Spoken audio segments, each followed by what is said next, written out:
పౌర సరఫరాల శాఖ దీపం 2.0 కింద 1.8 కోట్ల మహిళలకు సంవత్సరానికి 3 ఉచిత ఎల్పీజీ సిలిండర్లను అందిస్తూ 2897 కోట్లను వారి ఖాతాల్లో జమ చేశాం.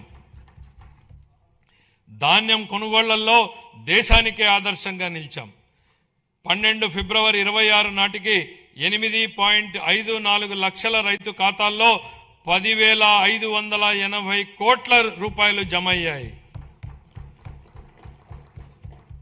ఒకే రోజులో అంటే 24 గంటల్లోనే రికార్డు స్థాయిలో 99,740 కోట్ల నగదు వారి ఖాతాల్లోకి జమ చేయడం జరిగింది.